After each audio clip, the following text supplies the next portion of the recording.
What's up, everybody, and welcome to my AEW Dynamite review. Fallout show from All Out from last Saturday. If you want to go check out that review, that is uploaded online right now. I went through 2 hours of the show, audio format, with my friend Kyle. We had a lot to say about that pay-per-view, and trust me, there was a lot to say and why it wasn't really a good show at the same time also. So please check out that video if you get the chance. Went into a very detailed talk about it, so it was a good back and forth, sitting down, shooting the shit for 2 hours and everything about that show. It was my friend's also his first ever AEW pay-per-view to review too, so we had a lot of fun doing that.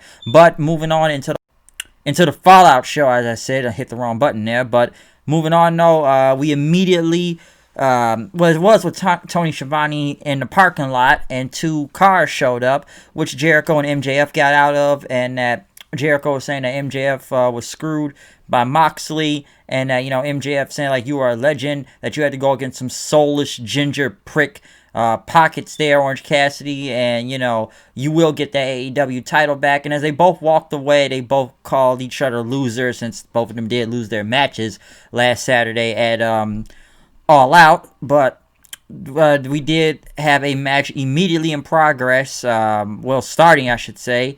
The Lucha Brothers versus the Jungle Express. Listen, there's a lot to say about this match, okay? Especially when it comes to the finish. I'm not going to go through the botches here and there, because trust me, I saw a couple of them. And I don't want to say the match was bad all the way, but what got me is this. The finish. The Lucha Brothers do that spike pile driver thing with Phoenix jumping off the top rope off of Jungle Boy, right? That's the finish. How did he kick out of it just to end the match to end up with a roll-up? Someone tell me that. Someone please tell me that, because that made no sense, okay? And I'm like, wait, that wasn't the finish. So you basically killed the Lucha Brothers finish out there. And then Jungle Boy just rolls up Phoenix, and then it's over. And I don't know what that was, but I got real confused by that. Like, you just killed these guys' finish. And Jungle Boy, who has just been... I know they tried to show heart for him on Saturday when he took a whole bunch of finishes from the Young Bucks and whatnot. But now he just took one finish and kicked out of it and ended up winning by a roll-up, okay? And then next you got the Butcher and the Blade getting in, and then Pentagon and Phoenix are arguing with each other. Eddie Kingston's telling him to stop, basically saying, where's your little British friend at? And telling the Blade, where's your wife at? Which, that's a good question. Why is his wife chasing after QT Marshall for? I'm surprised that's even being addressed right now. And Pac, I'm sure everybody wish they did have Pac back on this show right now also. But, Kingston talked about, listen, man, we were all in All Out, and everything was all over the place. We were fighting amongst each other, and we need to settle this. We need to squash this right now. Which now they were teasing a breakup between Pentagon and Phoenix. So what, the Lucha Brothers could be over now? I don't know what's going on with that. Which I would like to see both of these guys in singles run. I've seen Pentagon as a singles competitor before, okay? I've seen it in Lucha Underground. I've seen it in Impact. There's a reason why they've picked Pentagon over Phoenix when it's him, being a single-star main eventer. And Pentagon could be that, because I don't think this tag team thing is working. And, they end up shaking hands and whatnot, but Eddie Kingston basically said, I was never eliminated. Go look at the replay and everything, which that was kind of out of nowhere, but at least that was something to talk about. Because, listen, number one, a lot of things don't make sense. One, why do we really care about Eddie Kingston trying to control, the Butcher, the Blade, and the Lucha Brothers? What is the meaning of all this? Number two, why do the Lucha Brothers need to take this many L's, huh? Why did they just lose right there by a roll-up after they just hit the finish? And listen, I've questioned the Lucha Brothers booking for a while in this company. I really have, okay? Just from how many L's they take, or just in general. Like, it looks like they get a win, but then they take like 3 losses right after, okay? And everybody likes to say, well, we can't push every tag team. And yes, that is true. You cannot push every tag team at the same time. But should they be taking this many L's, okay? Pentagon and Phoenix should be on a higher level. So, yeah, I'm not really understanding where the Lucha Brothers are going with this push, or they're trying to break them up. Like I said, the only thing that was mostly kind of interesting throughout all this was just, Kingston saying he was never eliminated from the Battle Royale. But the match itself was just whatever and very confusing at the same time. Just given the dude did a finish, and Jungle Boy just kicked out like it was nothing, okay? So just I don't know, man. That didn't make a lot of sense, or wherever this is going, okay? But I still believe the Lucha Brothers need to be on a higher level. Matt Hardy came out to address his injury and the controversy that went down. Matt, he came out, he got a loud Matt Hardy chant. He said it was amazing to be in the arena with fans, part of the magic and everything, and the fans at home watching, that he suffered a scary fall. And a lot of people were frightened and whatnot, but he's been having a lot of support and thanked the fans, and that, he will make a full recovery. And, he can't take credit but being the toughest man alive, but he calls himself the luckiest, and talked about his wife and kid. Let's not get into that right now, because I'm sure there's people I know that will want to parry a certain someone who that was mentioned. Trust me, I know people that will do that. People that will do that. But Matt talked about his other kids at home, his new kid, and he apologized for putting them through that, and everybody was frightened and everything. And now, it's time for him to get healthy and, come back and do what he wants to do and go for the AEW World title. And he promised his journey was not over. And that pro wrestling fans are the best, and he will be back. It's good to see that Matt Hardy is okay. That's the important part, that he's fine and everything. Because, listen, that the whole thing from Saturday, like I said, me and my friend had a lot to say about that. Just if the match should have been stopped in that, and the injury, and how Tony Khan basically royally fucked this whole thing up, basically, since he has taken a lot of heat out of all this, just because he is the one that did restart the match. Because I actually thought the match was over. I really did, but the match still continued to go on, because honestly, he was really fucked up out there last Saturday, okay? I give him credit for finishing the match, even though they had to go to the finish, but to say it's not a concussion, but it really could be a concussion and whatnot, that tells you something, okay? But the important part is Matt Hardy will be okay. He'll have a full recovery. We'll probably see him in time, let him heal up, and just take a little time off, and we'll see him back in the fold of things. And like you said, hopefully going for an AEW title in this company. But the important part is that Matt Hardy is okay. Orange Cassidy went against Angelico. Where the hell has Angelico been? And Jack Evans. Where the hell have any of these guys been? Because I don't even know where they are, and I like Angelico. I like Jack Evans. I don't know why I don't even know why they're not even getting that big of a push. I've watched these guys on Lucha Underground. Hell, I've seen Jack Evans even in Impact way before that. I don't know why they're not getting a bigger deal on here.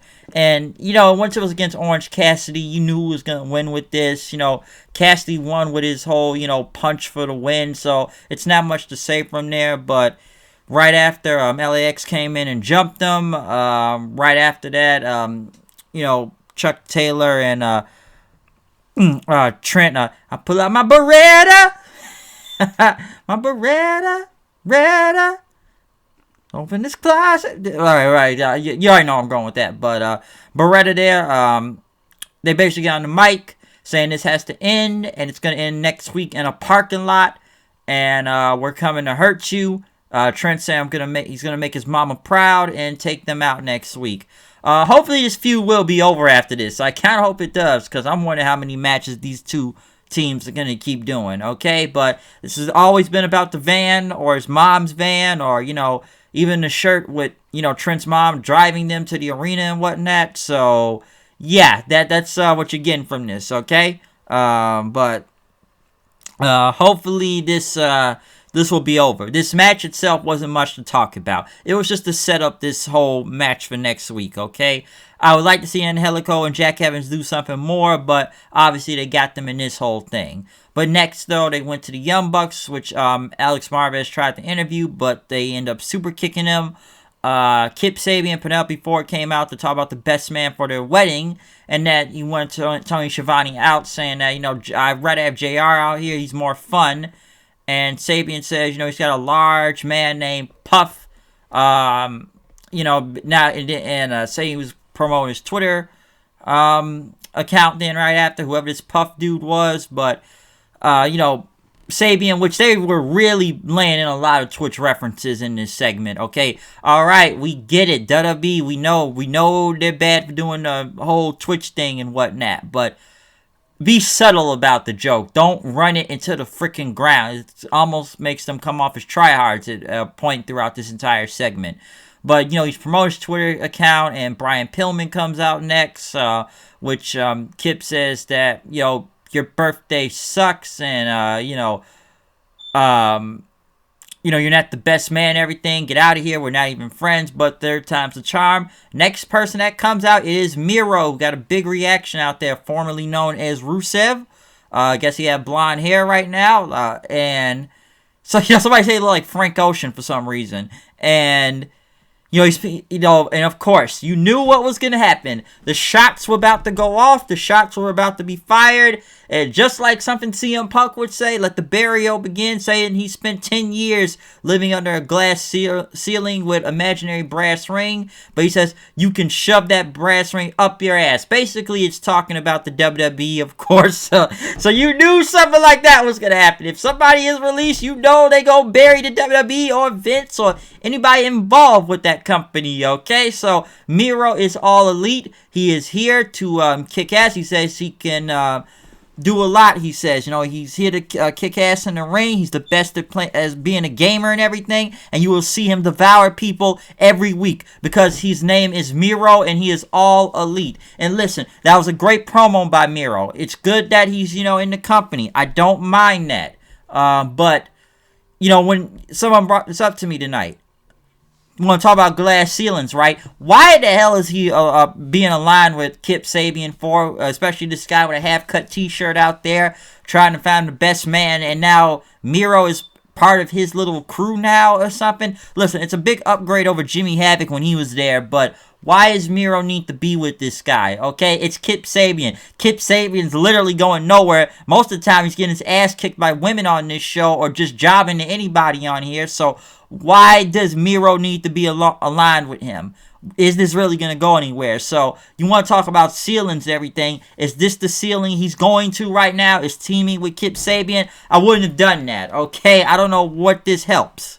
I don't see where it helps. I don't see how this is going to get over. I really don't. Miro, he'll probably get over, but aligning with Kip Sabian, I don't really think that does him a lot of favors. But let's wait and see. But given what we've seen with the booking with Kip Sabian, it's not good, okay? It really isn't. So, I don't know. We'll see what comes from this, but with Miro. But, like I said, not a bad promo, but I wouldn't have aligned him with Kip Sabian, though, of all people, because I'm already hearing the thing of former WWE guy being back, being put into a bad position. I don't know if this is the best position to put him right now, so kind of a little bit of up and down with this segment when you think about it, though, but he still was a nice surprise when seeing him, though, okay?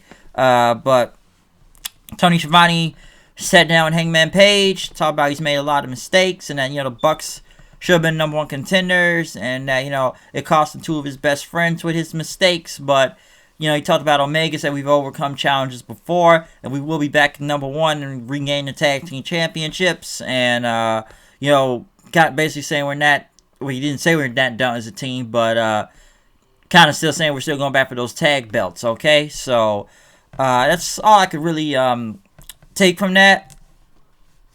Like I said, not a bad interview with Hangman, so that wasn't bad. Next, Chris Jericho and Jake Hager versus Jelly Nutella. I'm sorry. I mean, Joey Janela. I mean, I figured it was a typo. Maybe it wasn't. And Sonny Kiss in a no disqualification match. Why is this match on my TV? Honestly, I was cooking food during this time, so I didn't really care. I didn't really want to see it. I knew it was somewhat of a botch fest. You already know what I've said about both Janela and Sonny Kiss. I don't know why Jericho is beating up a jobber 2 weeks in a row. I don't know why, and I halfway paid attention to this, and I'm glad I did halfway pay attention to this, because it was still botchy, okay? And I don't know why. I think Jericho did put Janela through a table, and who beat Sonny Kiss? Jake Hager? I think he did something on. I don't know. Okay, he hit him with the No, Jericho had a fire extinguisher, and then Hager hit him with like a slam or something. I don't fucking know. Okay, I don't care. I don't know why this was on my TV. I don't know why this went 10 minutes. I didn't even know this match was real when someone told me. I said, that's a real match. I said, please tell me that's a joke. Please tell me that was a fucking joke. Unfortunately, it's not a joke. Why is this shit on my TV? I don't. God damn, man. It's already two niggas I don't like anyway. So the fuck you got them on my. Holy shit. You think me burying them on the pay per view was one thing? Gotta be doing this shit tonight. What the fuck? It's a fucking joke, man. Oh man, I don't even know why this was a match. I don't know why. Why? Just tell me why. Like, I don't get it. I don't fucking get it. And then what's kind of weird also, okay, Jericho cuts a promo and talks about him and Hager going for the tag team championships. Okay, didn't he just lose to Orange Cassidy in a feud? How the hell is he going for tag team titles? Number 2, you already have a tag team in the Inner Circle. Santana Ortiz, LAX there. What the hell are they not going for the tag belts? Why are they still in the feud with the Best Friends? Hopefully it ends next week, but how come they aren't going for the tag titles, okay? I've already questioned their booking too and where they've been positioned lately also, but why aren't they going for the tag titles? Why are Jericho and Hager now going for the tag belts? When you have a tag team already. That does not make a lot of sense, okay? It honestly doesn't. I don't see what's going on with that. Like I said, I question the booking of this company sometime. I really do. But hey, look who's booking it, folks. What else? MJF, I guess was pissed off with his campaign staff that, you know, Moxey used the illegal move to beat him, but you can't blame the Scorpion for stinging the frog and whatnot, as the story goes. And that this campaign is hopeless. He was done with it. He fired all his campaign staff, even the woman that's supposed to be smiling. Wardlow tried to say something, but he called Wardlow an illiterate oath for costing him the AEW title. And MJF says, let me remind you who signs the checks here, okay? Not Tony Khan, me, alright? And if you want money or anything, your family will be out in the street if you even try to do something. So Wardlow backed off then after that. So I guess no more campaign. And, you know, we're just going to be with MJF and Wardlow again. But there is tension coming, so I don't think the breakup is happening now, but we'll see what happens in time.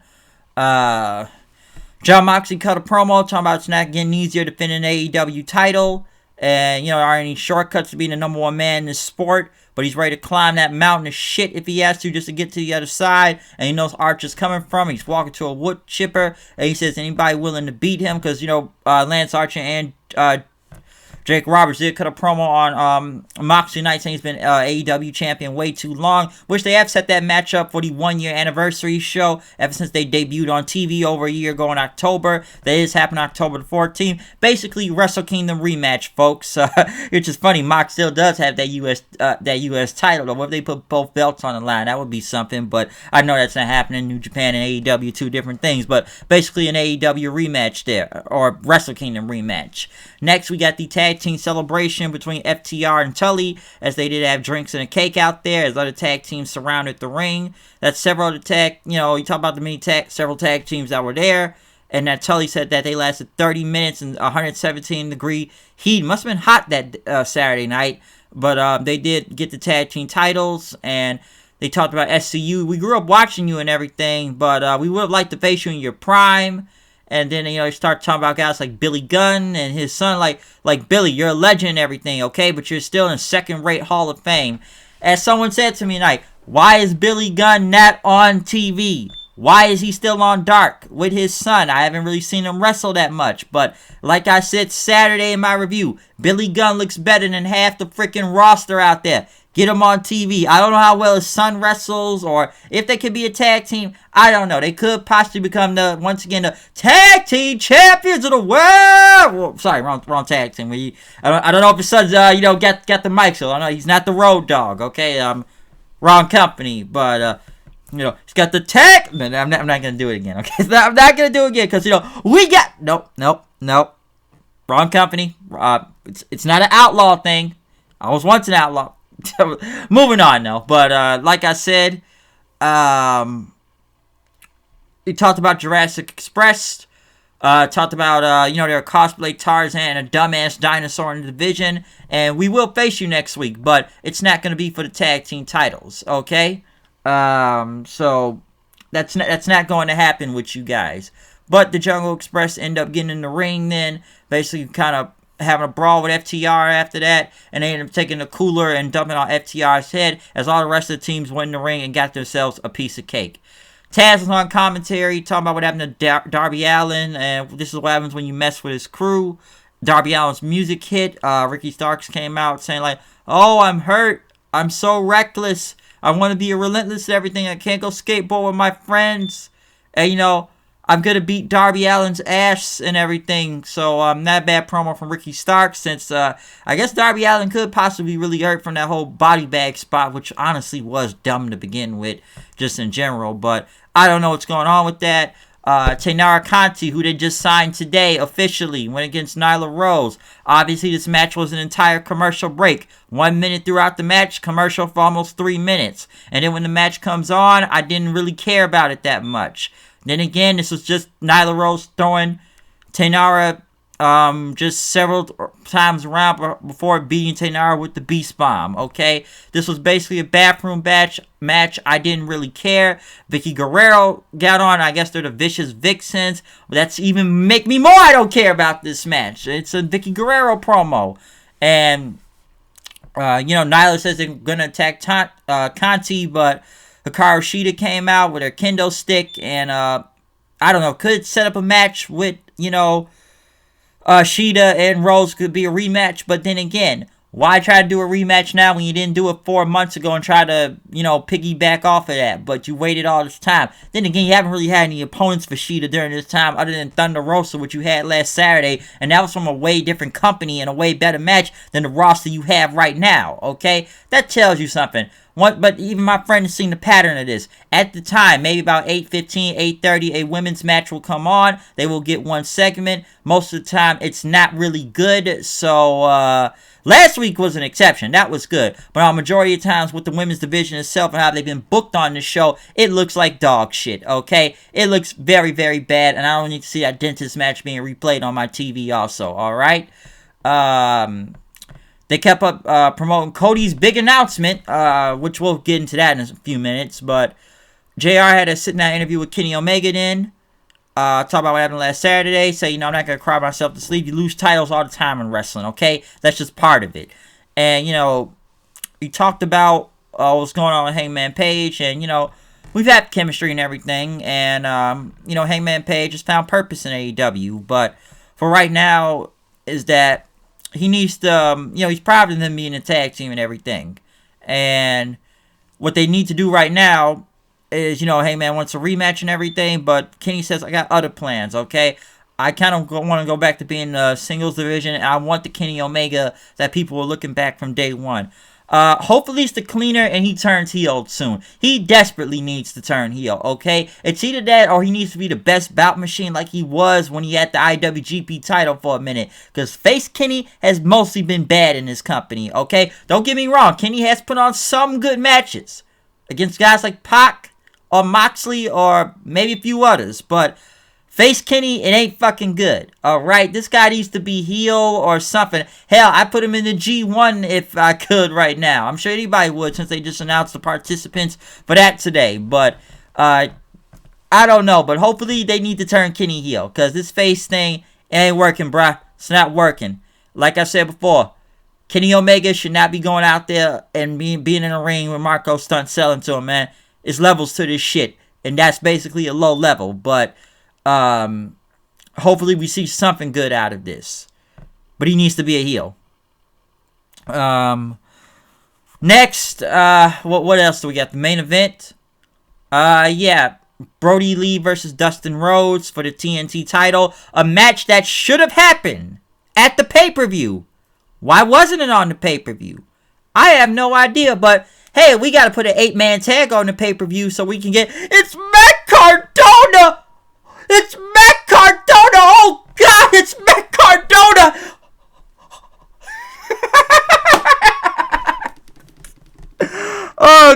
that they still overreacted to that is funny, man. I still like that. They man say it's Matt Cardona.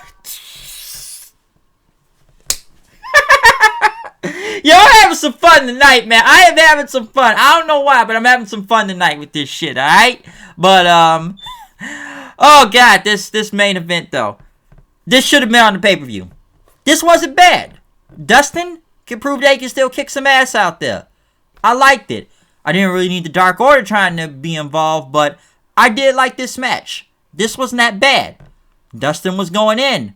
Of course, doing a Hurricane Rana, then a freaking Canadian Destroyer out there. Even go for a Crossroads and everything. Like I said, one of those other guys tried to get involved, but, even hitting, Dustin even hitting a big, somersault to the outside of one of the Dark Order guys, and even hitting a power driver onto,